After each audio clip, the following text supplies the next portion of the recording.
Hi, everybody. I'm Allan from 10-Minute Record Reviews, and I'm joined by Jonas from Sublimedia. I'm in Victoria in Canada, and Jonas, you're in Stockholm, right, Jonas, or just outside? No, in Halmstad. It's a small town south of Gothenburg. Stockholm is the east coast, and I'm on the west coast. So Boy, this is the sort of San Francisco of Sweden. I couldn't have been more wrong. Okay, well, thank you. And so last time, about a month ago, we did our first joint record discussion, and I think you called it "Let's Talk About Vinyl Records," and I think I called it on my channel was two takes on 10 records, and we had a lot of fun. Hopefully, other people did too. So we decided that we would make a regular thing of it. And so we picked 10 more records. And on top of that, we also have we have picked 8 more records and 2 surprises, which we'll keep to the end. And so we'll just go through those. And I guess that's it. Jonas, anything you want to say before we get going?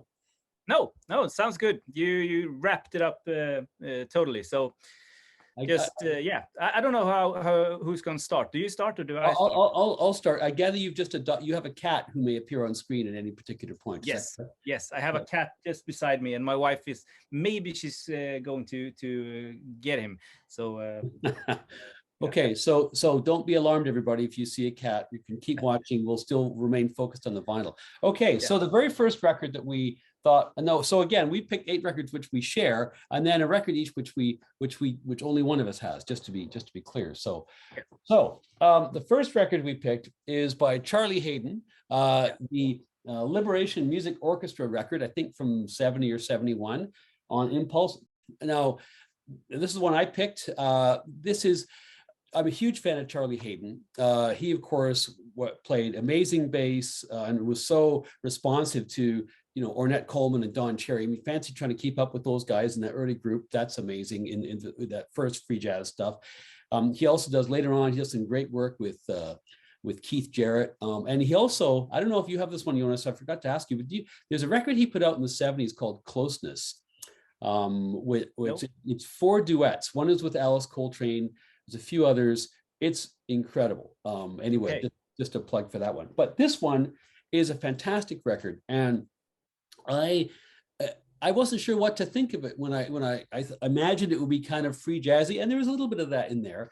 But this is really, it's kind of almost it's a record with a lot of historical pieces to it. So, for instance, if you read the liner notes, he's heavily influenced by thinking about the Spanish Civil War here. So there are a lot of Spanish influences and reflections on the International Brigade that fought against Franco in the Spanish Civil War.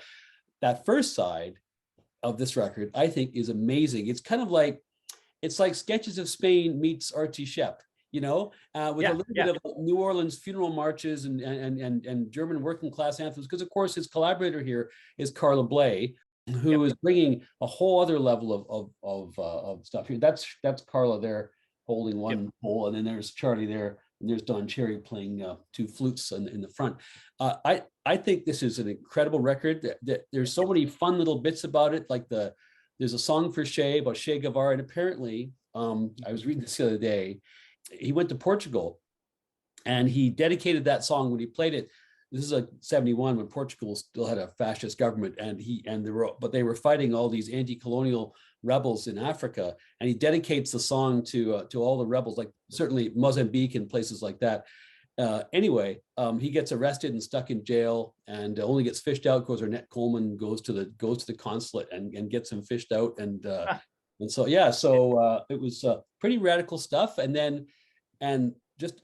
There's so much variety on here, like every single track, and it's sometimes it's like old time jazz, sometimes like he's got a couple of great bass solos on here. There's some free jazz, there's a protest tune, there's like you name it. But it's a listening record for sure. It's a whole tour. Anyway, I love it. What do you think about it? I think it's a fantastic record, and I mean I can't. It's been a while since I got it and played it. So now going back to it, I was floored, really. because I thought in my mind I thought it was more free, more out there, more big band free jazz. Like I have a Swedish, or had a Swedish record called GL Unit, which is Orangutan, which is a very rare sort of big band free jazz record, pretty known in the kind of Swedish circuits anyway. And I remembered it like that, but it was totally the opposite. There's some sweet songs here, and I actually wrote some notes here. War Orphans by Ornette Coleman, that song that they do, it's so probably good. One of the best, like I mean, not top 50 maybe, but on a top 100 jazz tunes, I would probably put that in there, because Carla Blaze, sort of fantastic, like lush, beautiful, and then if you just skip to the sort of 2/3 into the song, it's total chaos, and then it just drifts away in the end. It's fantastic. Yeah, great record, great pick. Yeah, it's a fun one, and like you say, his discography is so varied and wild. You never, depending on where you jump in. And he did a few other records with these guys too, here and there down the years, but this is definitely, I think, the one to start with if you're and a great addition to the sort of Impulse collection if you're collecting jazz. I think it's a great one to have in the sort of the shelf. And I mean, let's talk about Carla Bley for just 30 seconds, because she has made, I mean, when she dies, and it's pretty, I think it's going to be pretty soon because she's getting old now, she will be hailed as one of the sort of biggest composers of sort of modern jazz, I think. And she's definitely not underrated as a sort of arranger and composer, but I think that she will have her due after her. Yeah, I think she's definitely not underrated among people like, what you might call serious music fans and scholars and so on. But I think in terms of, much like Alice Coltrane, I think she's only being now discovered by a broader, sort of more popular listening audience. Anyway, okay, so what's up next for you? Okay, so I picked this one. This is Miles Davis, around about midnight. I did some notice too, so I'm going to lean a little bit against that. 1957, and this is the first one that he did for Columbia Records, I think. So he was on Prestige. He made this record, and that was like shooting off the sort of the Columbia collaboration. This is the first one with the sort of the first famous quintet, I think, too. So you have John Coltrane, obviously, here on sax, and Red Garland, Paul Chambers, and Phil Joe Jones. So a fantastic lineup there. And one of my favorite Miles records, I have to say. The main thing about this that I hate myself for not picking up a better press of this, but this is like electronically channeled for stereo. I think Check it out. Look here. I've got the same one. Yeah, cool. I know. Okay, so here's a test of your vinyl nerdiness. How hard have you thought about replacing this with like early pressing? No. Oh yeah. Every day. But I've so far resisted it, but I know one day that I will. So definitely. And I actually did. I recorded. I'm showing my entire Miles Davis collection. It's not a super huge collection, but I have some Miles Davis records, and it really hit me when I ventured through my Miles Davis record, because Miles Davis was one of the first sort of jazz artists that I really started to collect. And when I saw a Miles record, I didn't have, I bought it. And so, I mean, I have a lot of these sort of quote unquote crappy reissues of this. They deserve to sound better, in my opinion. And when I ventured on to like Coltrane, I started to buy more earlier pressings, and I was thinking of really what I got. When it came to Miles, I just bought whatever I saw. So I have a lot of Miles records, but not the sort of the nicest Miles collection, if you know what I mean. I love that he starts with around midnight, the Monk tune. I think it's a fantastic edition of that famous song. And I read, when I did the sort of the research, when I listened to it too, that he played that on Newport, and that the staff of Columbia heard him with that, and they signed him. And also starting the record with that. Fantastic. They also do a Cole Porter song, Charlie Parker song, and being a Swede, I think it's pretty cool that they have Dear Old Stockholm at the end, which is a sort of traditional tune from the 1800s here in Sweden. What do you think about the record? I mean, it's a great record. Like as we were talking about, I have this angst about the electronically rechanneled stuff. To me, it's because, as you say, it's like the first record of that first great quintet. It's fascinating to hear Coltrane very much the junior partner, right? If you listen to Coltrane playing with Miles here compared to how he plays in 59 or God knows on their tour in 1960 when he's just about to leave, it's the power is totally shifting, right? You know, between those two periods. I love, there's great sort of muted goodness from Miles on this. There's some great Coltrane solos, but you can tell he's not progressed to where he would be later on, right? Like his solos on Bye Bye Blackbird, like it's not quite sheets of sound, but you're getting these machine gun bursts of notes from him. But it's still, he's got some progressing to do. This is before he's still using heroin here, and this is before he cleans up and all the rest. So it's still, there's a lot of chapters in his story. I also love on this record, this is the record where on the back the claim is made that Red Garland went 8 rounds with Sugar Ray Robinson, the famous fighter. And I've always been intrigued by that because you know, like on my channel I do little histories of stuff, and so when I did a record with the Red Garland Trio or with Coltrane, I tried to research that and find the details about that fight. You can't, as far as I can tell, the only place in the world where that piece of information exists is actually on the liner notes this record. So it's some comment that Red Garland was made to, who was it? It was George Avakian, like the Columbia producer. Like that was a conversation they had. So that's all. So this is now accepted as fact by the internet. You can read it all over the place, but this is the original source of that piece of information. I checked, like literally checked boxing stat websites and stuff, and there's nothing there. So so who knows? But yeah, it's a great choice. Love that record, and I'm committed to buying a better version too.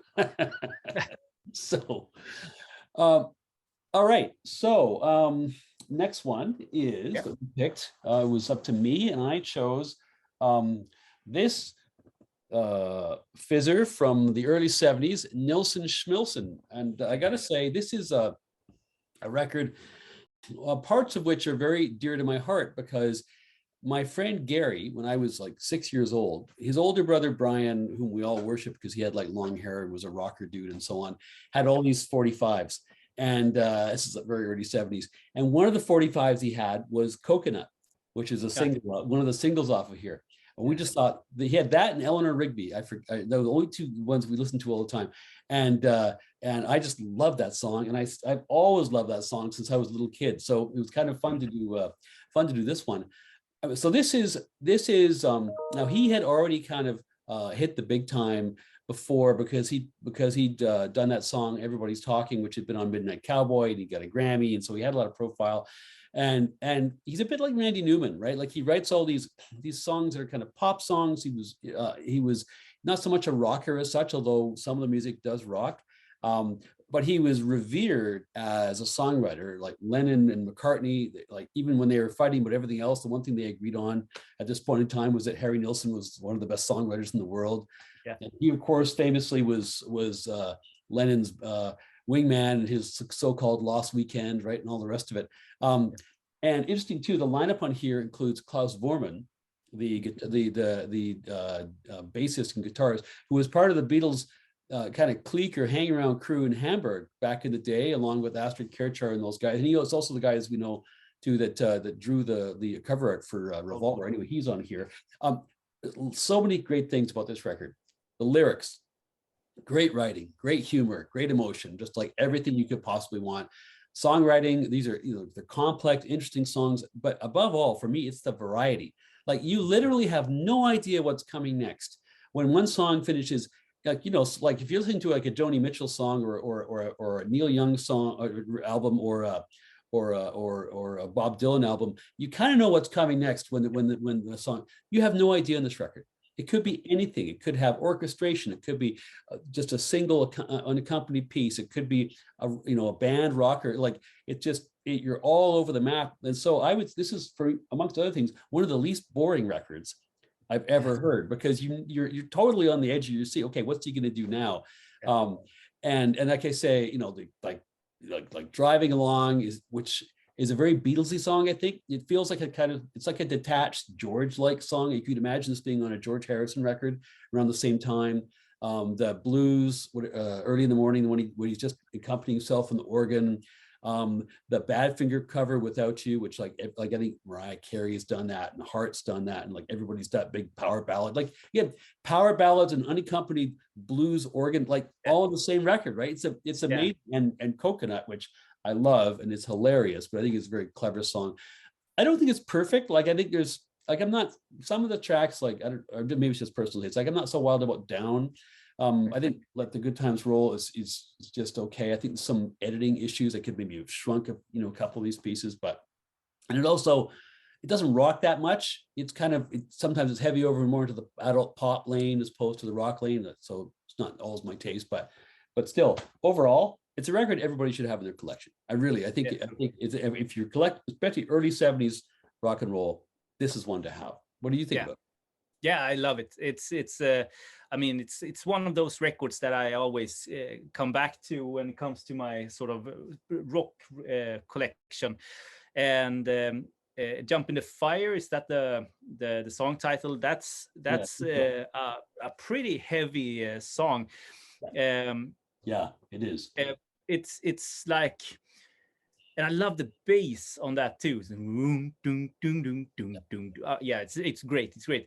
And also, Without You, I think is probably, Mariah Carey's version of that is fantastic. But I think that the sort of, when it comes to not only singing quality, but also emotion in the song, there's no, what is it called? Comparison. Nilsson takes it any day of the week. But Badfinger's version is also very good, and especially if you know the sort of the story behind what happened to them and with everything surrounding it, then it gets even more tragical. That's a tragic band, and I can't bring myself to do a review because it's so sad what happens to you guys. But yeah. Anyway, so what do you have up next then? Yeah. Okay. So talking about pretty depressing records. Depressing, exactly. Speaking of depressing, and on that note, Laurence Berlin. This is dark. Like this is darkness. I wrote some notes when I was listening to this just to really, it's a concept record. It's a opera of sorts. It's the sort of the perfect companion piece to depression. And I wrote because I know Transformer, the record that he did before this. I know that in and out. One of my favorite records of all time. There's not a bad second on that record, in my opinion. But this one, I've always thought of being a little bit overrated because it's always on all those sort of Rolling Stones top 500 records of all time and stuff like that. And I thought it was pretty boring. But this time when I listened to it, really sat down and listened to it, I think that something happened. Like the record really bloomed, and I wrote that it feels like The Perfect Day and Take a Walk on the Wild Side had a baby, and that baby committed suicide. Like that sort of feeling you get from it should come with racers or something like that. Yeah, exactly. Included bonus, exactly. Yeah. Bonus racer. No, I think it's a brilliant record, and I can't really there's a couple of songs, maybe 2 songs, something like that, I could point out as sort of stand out and standalone tracks. But other than that, it's mean, it should be listened to all the way through from start to finish. Yeah. And I remember when Julian Schnabel did the concert. I mean, he's a pretty what is it called? Renowned director, German, I think, director. And he decided to do this sort of concert with Lou Reed. And I remember I was looking forward to it. And when I saw it, it was a snooze fest, like really, really boring. And maybe if I sort of went back to and saw that today, it would be different. I don't know, but doesn't it depend on your mood though? I think this record. I mean, I think there's some times when you might want to. I think first of all, it's a great record for headphones, right? Because you really want to concentrate on the lyrics and so on. And you're not popping this on at the party. Let's be clear. It's not like definitely liven this up. Like put on this gloomy rock opera record about drug casualties with extra helpings of class consciousness and suicide. Like I'm not sure that it's not going to liven up the room, right? No. You know. And I don't have enough experience with prostitution or heroin use or so on to not me. Follow this, but this is a bleak record. There's like other stuff like child removals. We haven't mentioned the fact, child removals, it's a suicide, there's domestic abuse, right? Like intimate partner violence, you name it, it's all in this record. And it's also, interestingly enough, it's narrated really by the Lou Reed character. And he's almost like kind of detached. He's describing all these horrible things, but he's just sort of, just kind of, so there's also this sort of horrible kind of detachment that the singer has as well. So but for me, it's like, this is the record Lou Reed makes just to make it clear to all his arty friends in New York that he's not a commercial sellout just because his last record was actually pretty good, right? Okay. Yeah. I mean, because and apparently the label was just like pissed because they were like, okay, he was going to be like just like Bowie's turning out all these sort of glammy popular hits. He was never like top of the pops, but he was selling. And then this record, they're just like, oh, this is head and hand stuff, right? Like, the least radio-friendly record of 1973 or whatever it was. I read his autobiography, unfortunately, and he, I mean, I really regret reading it because he was such a prick, and I have zero respect for the guy after I read that. So I have a hard time really listening to Lou Reed as I like I did before after reading his autobiography. I don't know any of that. I don't know any of that story actually. So yeah, maybe I'll have to investigate. Read it, but be careful. Okay, fair. I mean, I read a little bit about. I mean, he and John Cale fought a lot during the Velvet Underground years. Yeah. He basically got John Cale bumped, kicked out of that band. I mean, arguably for good reason because that guy was a nutcase, but even so. Okay, so moving on. So let's pick up the mood a little bit and talk about Donald Byrd's Ethiopian Nights. I have a cutout record here. You can see literally a little corner cutout, and not just a hole drilled or whatever in the corner. So, so this is so Donald Byrd, of course, his career spans from like the bebop era through hard bop, through all the experimentation of the 60s, and then into like jazz funk and flat out disco by the late 70s, right? He's also he's a huge figure in Black music education as well. He teaches at university for many years. He also was basically the sponsor of getting like the Blackbirds going, right? That great sort of jazz funk group. And so I mean, he's a major figure in the history of music. In many ways, his career takes a lot of the same turns that Miles's does, right?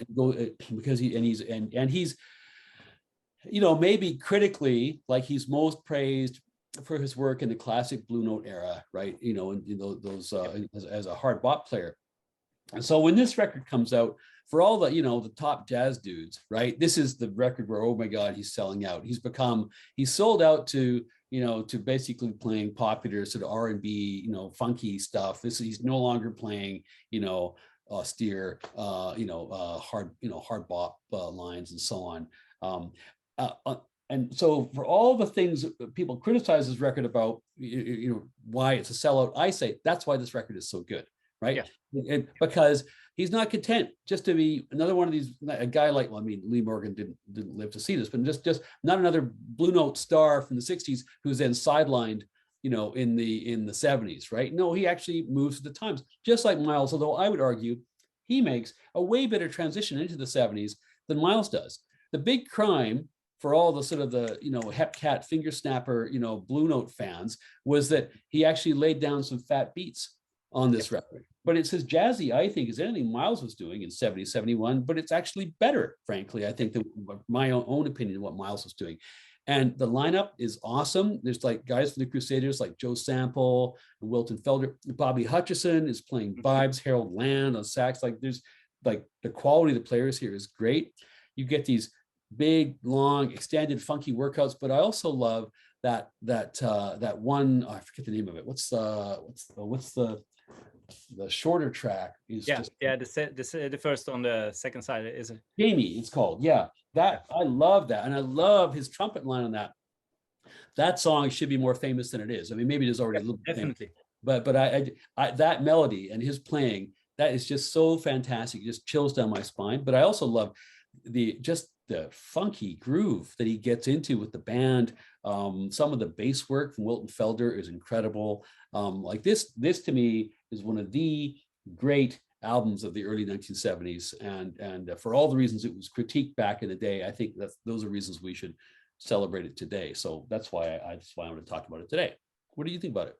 Yeah, I think it's a great record. I bought the reissue now that the Blue Note put out with Kevin Gray's mastered. Sound is fantastic on this one. I don't know if is that a 70s repress with the blue? This is one of those funny old Blue Notes when Blue Note was supposedly had gone bad, right? It's got that sort of that dark. Yeah, but actually, I've read somewhere there's a specialist on internet called the London Jazz Guide, I think, or something like that. Yeah, he's great. Check it out. He hails that as one of the best sounding reissue labels of Blue Note. Oh, what, the Kevin Gray one or this one? That one. The Kevin Gray one is also really, really good. But if you go back and you sort of get the 70s reissues, that one with the dark blue and black B is one of the most. Well, it sounds pretty good. It sounds pretty good to me. Yeah. I think it's a great one. I think it's one of the best sort of early 70s sort of fusionist, funky records, just as you said. And just to say once more, Jamie, that sort of short song that he does is the perfect song to just break everything. Like you really stop in your where you stand and just like shit, what's happening? And then he goes back to the sort of the long. It's not nearly as good a record. It's not nearly as good a record without that song, is it? Because I mean, those two big songs are great, long songs are great, but just the contrast. Yeah, the contrast is right. The sandwich in the middle is just so fantastic. Yeah, highly recommend it. Any, like, if you're a Blue Note sort of, if you listen to the 50s Blue Note and you love that, you should really try this out, because it's completely different, but the quality is, oh shit, the quality is there. Yeah, the musicianship is so good. Yeah. So you want to talk about Stan Getz? Yes, Stan Getz. Let's talk about Stan Getz. I picked this record because I actually got my second copy now. And this is Sweet Rain from 1968, I think. And I have to say, I'm not a Stan Getz fan. I'm not. I don't think that the records that he put out with the sort of the Latin records that he put out is that interesting, not to me.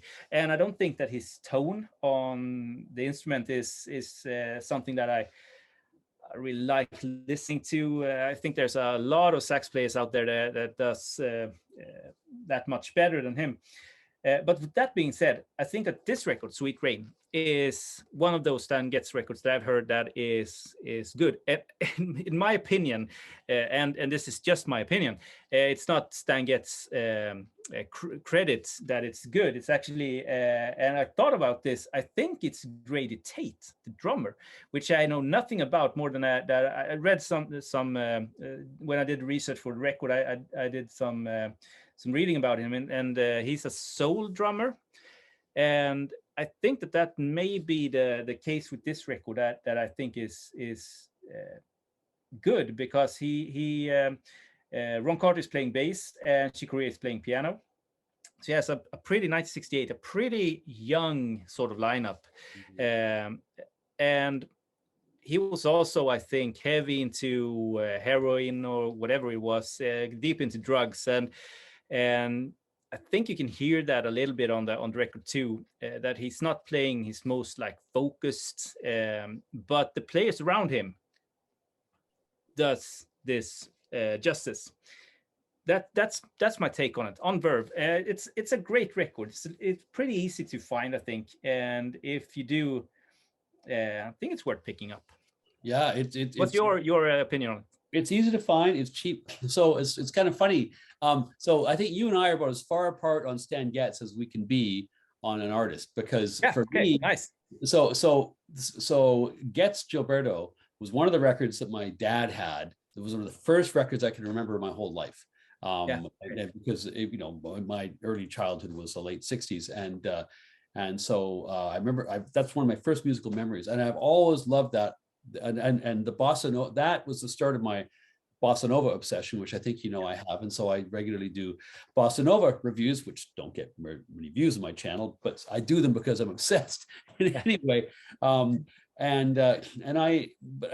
it wasn't for everybody. I understand that, and I would say, however, that outside of the bossa stuff, this record has a very good claim to being his best record outside of that stuff, and I am a big fan of his tone.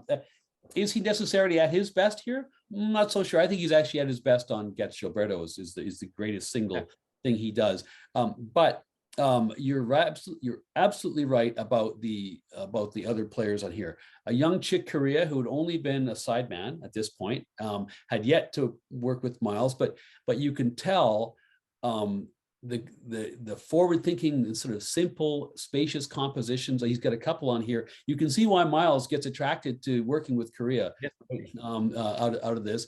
Ron Carter, like Mr. whatever, like 2,000 plus recording sessions he was on. Mr. Versatile, Mr. Reliable, just so much quality. And Grady Tate, who I think was also just a big session guy. He's one of these guys, just very adaptable and reliable. He didn't do much ever as a leader, which is why his name is not that well known, but he did a ton of that. But I think this is just gorgeous start to finish. I think the Korea compositions in particular are, the two of those are great. They also do, they cover a Dizzy Gillespie tune, Con Alma, which is back from his Latin phase. That's a hard tune to play. There's all these rhythm changes. There's all these key changes. It's all this stuff. And these guys are total. I mean, look at, this is a high quality lineup of players, and just roll through it. So yeah, for me, this is, I appreciated you suggesting this, because I got to immerse myself in this record for a bit, thinking about doing this video, and it's quickly moved up there in terms of my favorite work that he's done, for sure. Yeah. Okay. Cool. Yeah. So now, is it my turn? Yep. I think it is, isn't it? Okay. We decided that we would look at this one. Very interesting record. Donald Fagen's debut record from, I think, 1981, The Nightfly. And this is, of course, this Fagen, of course, is, one half of the big two of Steely Dan, along with Walter Becker, the late departed Walter Becker. And he had never done anything except with Walter Becker up until this point. And, Steely Dan, I love Steely Dan, but I'm not one of those sort of like Steely Dan freaks that apparently are populating the internet at the moment and are pretty meme worthy. But I dig their records. it's sophisticated pop music. They're beautifully produced. They're just, anybody who's got any kind of a decent stereo, it's just a pleasure listening to a Steely Dan record, just because of just the way everything sound coming out of the speakers. And this too, it's a great sounding record. Totally. The Nightfly. Yeah, you feel like, okay, I'm glad I spent the money on this, on my stereo when I put on a record like this, right? And this apparently too is one of the very early digital records, and so in fact all the crew had to learn how to use digital equipment. This is like 1981, and then on top of this, this is the absolute polar opposite to the kind of blowing session Blue Notes where 5 guys get in a room and just play for 3 hours and there you go. Every single part on every single track is recorded independently on this over a period of whatever months it is. And, you know, and this was unusual for a lot of people and they were complaining, but the results I think are incredible. It is brilliantly crisp and yet very warm and vibrant music. There's so many great tracks on here. IGY, my personal fave, New Frontier, which is like, for me, is like an earworm that pops up now and then. I've loved that song ever since I first heard it. The title track is amazing. I think if there's a criticism of this record that I would have is that after a while, it's a little bit samey. And I think that's kind of a pitfall that you have with solo work, or, you know, if someone's really just doing their own vision, it's very, that's why I think the Nilsson record we talked about earlier is so amazing, because there's one guy whose imagination is all over the map. Fagen, the music here is incredible. It's a great record. It's like one of the great adult pop contemporary records I think that's ever been made, but it does suffer a little bit from a lack of variety, I think, in some of the tunes. But there is not a weak song on here, and I just, you know, I just relish the chance to pop it on the table. Yeah, I agree. I'm not a huge Steely Dan fan either, or Donald Fagen. I have that record because, as you said, I have it to test out my equipment when I get it, because it's a great sounding record. But this is the sort of 80s production that I have a little bit hard time listening to. It's very sterile. Is that the word for it? Like really like dry in sort of the sound, and I like that sort of spontaneous, airy sound when it comes to production. Yeah, not my most favorite record in the world, but great sounding record, and it's a very well-made record, both in song quality and in production and musicianship. I had to look up who was playing the drums, because it almost sounded, it was so dry and on like perfect. I thought it was a drum machine, but it wasn't. It was some guy. Okay. I thought it was drum machine maybe too, but Gary Katz is a producer. Yeah. He was the same guy that did all the Steely Dan records. I mean, I know what you mean about the production. I think things get worse in the 80s for production. At a certain point, this is too early for this. By the time we get to like 83 or 84, producers are obsessed with this big reverby snare sound. Yeah. And maybe the absolute worst example of this, well, it's the worst example of a lot of stuff, is Springsteen's Born in the USA record, which personally cannot stand. But that big snare drum is a boom, you know, just like, again, and it just, for years and years and years, it's that you couldn't get away from it. And it is the least funky, least danceable, most sterile sound you could possibly have. But I guess it played well on radio anyway. That sound isn't on here, but there is maybe it's just the digitalness of it. Maybe it's just too much. I think so. It's when you record like every single sort of sound on that record, I think that that's the consequence of like isolating it like that. Yeah, I agree. All the sort of the mid 80s records sounds like they were recorded in a sort of flight hangar or something like that. It's just that big sound. Exactly. Yeah, can't stand it. So over to you. Yep. I think it's the last one I have before doing this sort of surprise record. Yeah, we talked a little bit about Neil Young. Tonight's the Night, 1973. Right. 75. This is one of my favorite Neil Young records.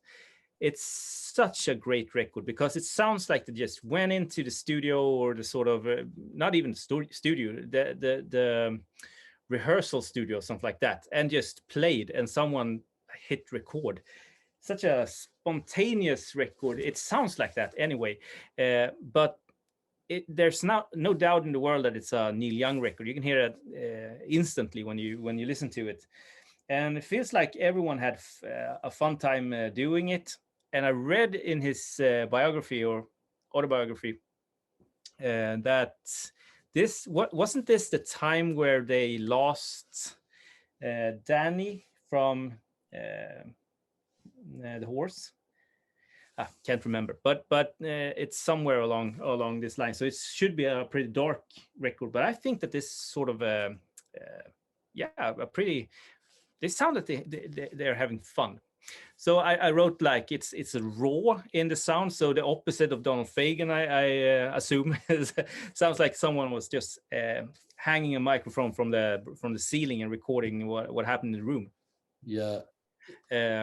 It's the polar opposite of the Fagen record, isn't it? Yeah, I think so. It's absolute night and day. And yeah, that sort of wailing, I wrote this, wailing, crumbling guitars, characteristic voice, great texts as usual, and backed by his buddies. That's a Neil Young record to me.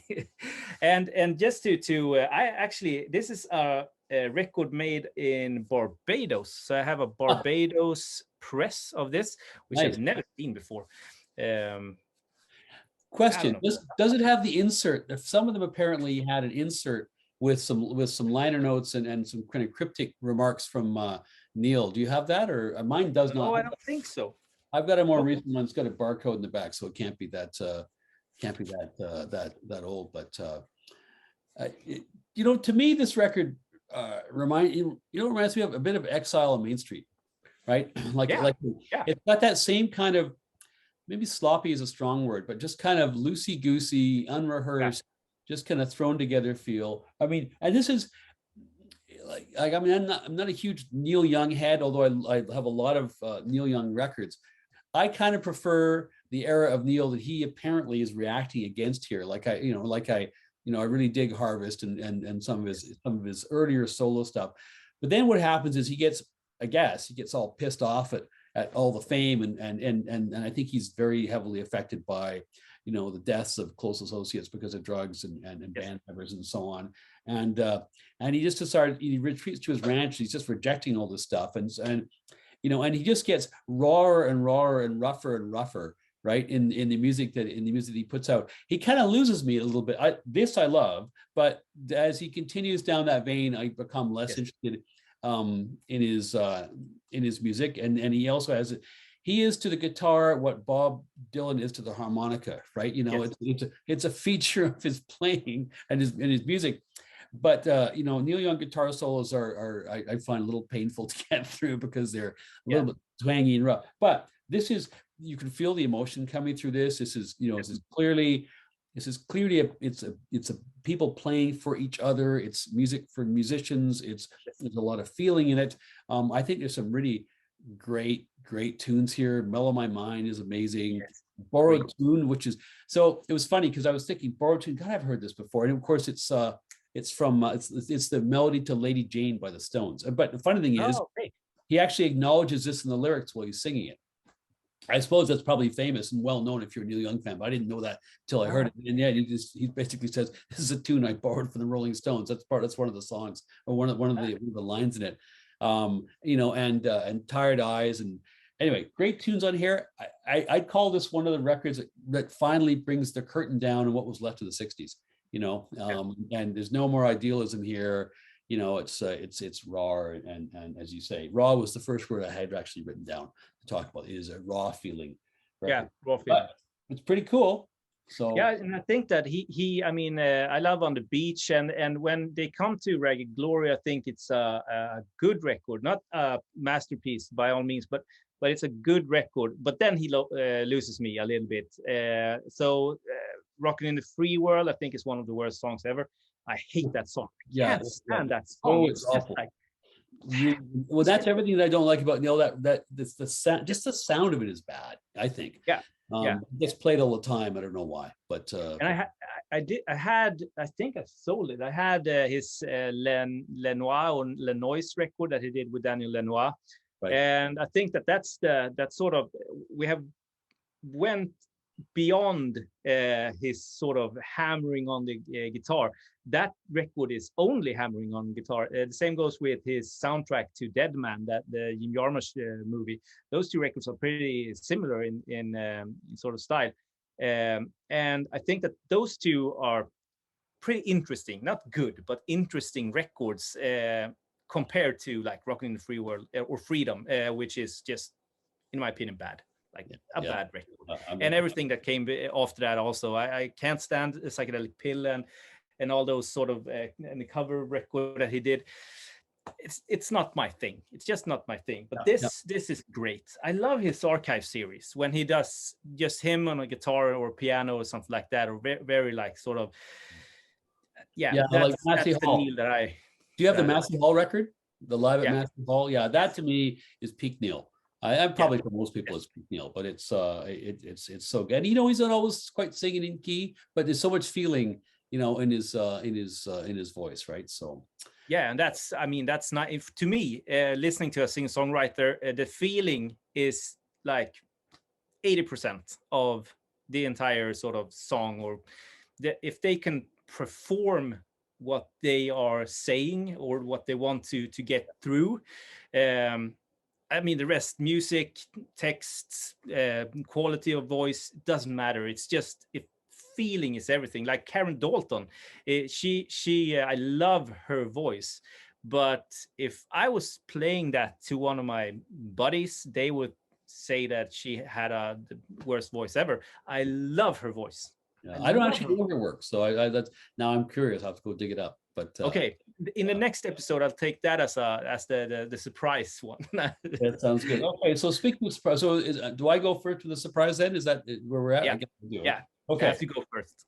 So I cheated a bit because I know we're only supposed to pick one record. I picked two records, but they're kind of a pair, but by the same artist. Those are two records by a guy called Heiser Don Walker. And I'll here are the two records here. The first of those is called this one is the first one, Complete Expressions, and the second one is just called it's Complete Expressions Volume 2. So anyway, it's the Complete Expressions series. Anyway, so this is amazing shit, I have to say. So this is a guy who, these are two of the three records this guy appears on, by the way, that he's credited for. There may be some other session stuff that he's done. He's a keyboardist, doesn't sing, just plays keyboards. And see, he's a guy, he's from Chicago or outside from Evanston, which is around Chicago. And I have this you know how you'll when you're collecting records, there's always certain things you're always trying to chase down, particular kinds of music. You know, I know for you it's like prog and psych and so on. For me, one of the things I'm always looking for, trying to climb the hill to find the greatest ever funky Fender Rhodes early 70s groove, right? That's kind of one of the reasons why I dig you know, some of the Donald Byrd stuff from the early 70s and the Mizell brothers and that sort of stuff. But I'm always looking for just the funkiest groove I could find, and it may well exist on these two records. He was, again, he's just a local player. He was in the whole, there was a pop R&B jazz scene in and around Chicago, the Chi-Lites and a whole bunch of other players, and he was kind of in that scene. And then there were two guys, and also in that the big stars out of Chicago at that time, or some of them were like the Ramsey Lewis trio. Right, so Ramsey Lewis, and he had a couple guys who left his group and went on to form Young Holt Incorporated. But before they were Young Holt Incorporated, they were known as the Young Holt Trio, because the third person in the trio was this guy, Heiser Walker, so he's on that record, the Young Holt Trio, which is a good record. They had a hit called Whack Whack, was their hit, and then he leaves the trio, and then the only other things he ever does are these two records, which come out several years later in the early 1970s, and this is some of the sweetest, most groovy, funkiest Fender Rhodes playing what he basically takes standards and he reinterprets them. But it's, I mean, it's either to your taste or not. But to me, this is, if you're out there and you're a Fender Rhodes funky fan, like this is the stuff to get. And then he disappears. And so I'm gonna do on my own channel. I'm gonna do a session on this, an episode on this guy, but there's nothing on the internet about him, like nothing. So I took that as a challenge. I think I was telling you about this the other day, so I actually did some sleuthing, and I found some of his family members like through like an obit, and I reached out and got in contact, and then eventually I've interviewed his nephew. But there's another couple of interviews that I have to do before. This is a little sort of side project I have, because I think this guy is so great, and he doesn't have a Wikipedia page. There's like nothing, and I would just like to kind of make people more conscious. Anyway, so but these are amazing records. They're not. This one is long. The second one's longer, but the music is just gorgeous. Anyway, so that's. Are they hard to find? Are they expensive? Are they? These are reissues on Brunswick. They're not. You can get them new. The original Brunswicks are probably hard to find and expensive. But these are reissues, and the quality is very good. So you can pick these up for $25 off of Amazon or something like that, I think. So so yeah, it's not too bad. Anyway, that's so surprise. There we are. Heiser Walker is my surprise. Really good pick. I mean, you sold it. I'm sold. Well, I just, if you guys don't like it, if you pick it up out there, then you don't like it, well, you can write to me in the comments and complain. So I mean, obviously we have the one genre that we really agree on is jazz. Yeah. You and me. And I thought of like, I want to show a jazz record, but I didn't want to show you a Swedish jazz record that you never heard of. Not this time, the first time anyway. So I thought of, I mean, one of my favorite jazz artists of all time is Monk. And he did a record in Sweden, or they recorded him in Sweden in 1961, live in Stockholm. And this is actually one of the best live records I've ever heard with Monk. Wow. This is 1961. This is just in between, let's see here, Prestige and Riverside. Could that be the no Riverside and Columbia? Is that the? I don't know. I don't know the sequence of his. I think so, because he did Monk's Dream in 1962, I think, and this have the same lineup. So you have Charlie Rouse, John Orr, and Frankie Dunlop on this one also. 2 LP set, released in 1987 on Dragon Records here in Sweden. And it was recorded in Stockholm at the Konserthuset, the concert venue, it's called, and really good sound quality. I mean, I think that Swedish technicians back in the day were really good, educated. They had great equipment, and just overall making good sounding kind of stuff, because we have had a rich culture of government sort of paid like public service. If you know, we have had public service for, I mean, since the 50s, I think, or something like that. So we have one of the world's oldest music archives, I think, here in Sweden. So yeah, highly recommended. That's what I wanted to say. That's very cool. So that's first of all, it's a very glossy looking cover. Is that a recent reissue, or is that an 87 press? 87 press. Wow. Look, that's in minty condition, eh? That's very nice. Yeah, it's in really good condition. I have been looking for this for some time. It's not long ago that I got this actually, because maybe 10, 12 years ago, I started to look for it. And back then you could find this for, I don't know, €5, like $5, something like that. They were everywhere. And now you have to pay maybe €30 for it, 30, €40, something like that. It's still a great price for a great product, but it's definitely harder to get now than back then. But I couldn't find it, so I had to pay a little bit for it.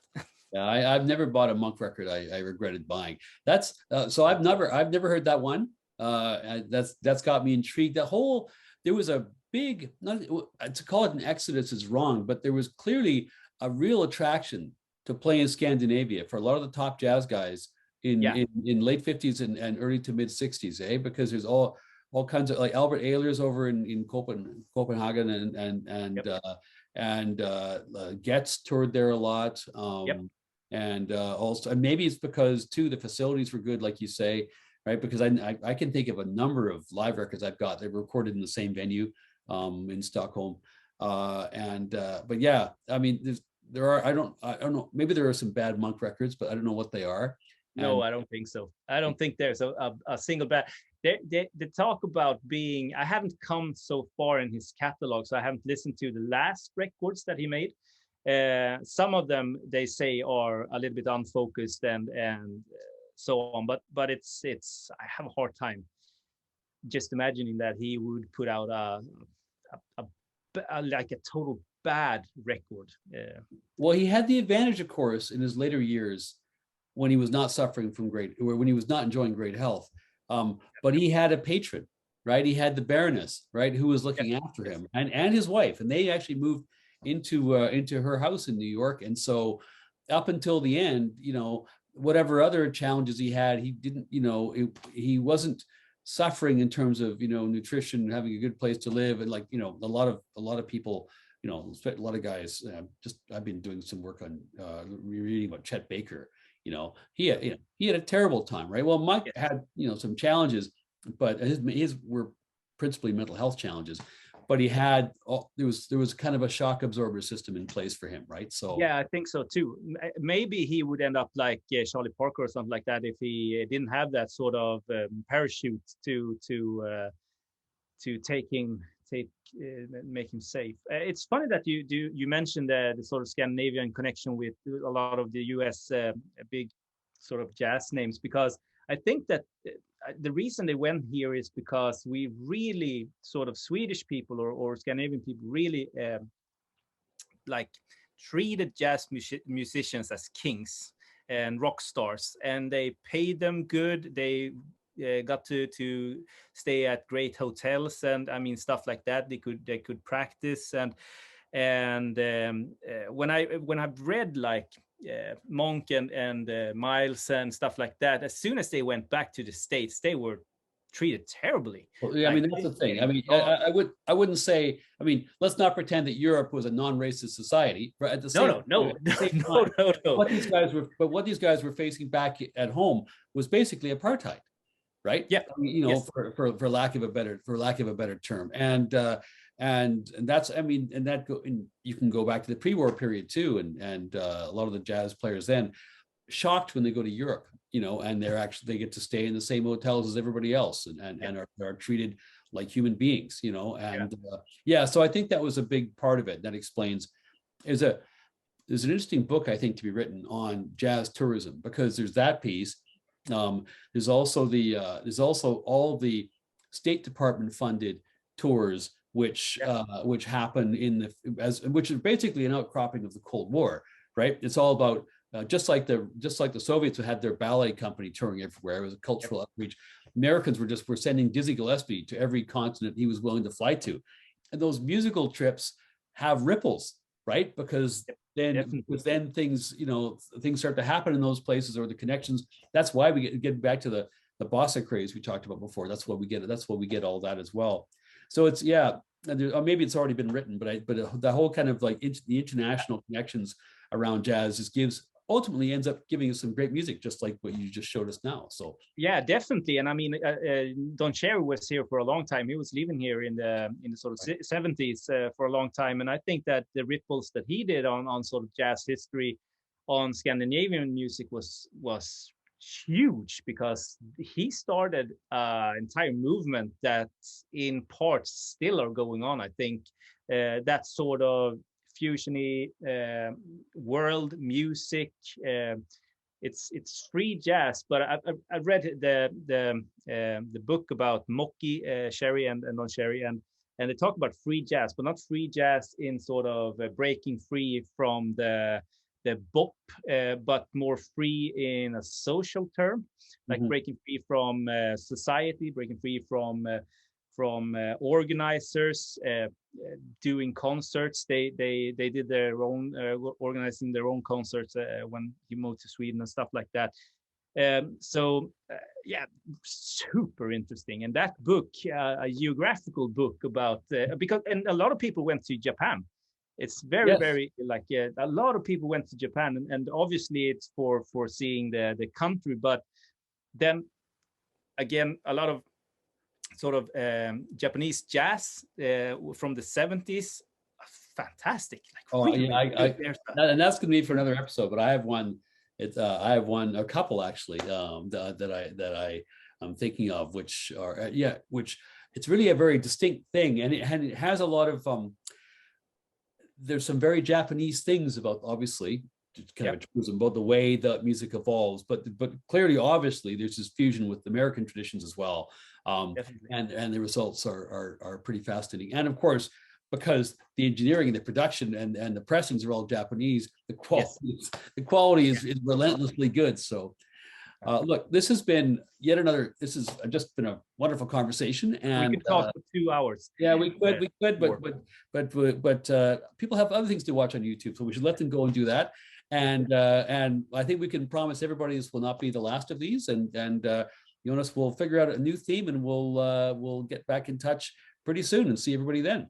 Yeah, definitely. All right, take care, stay safe. Bye-bye. Bye.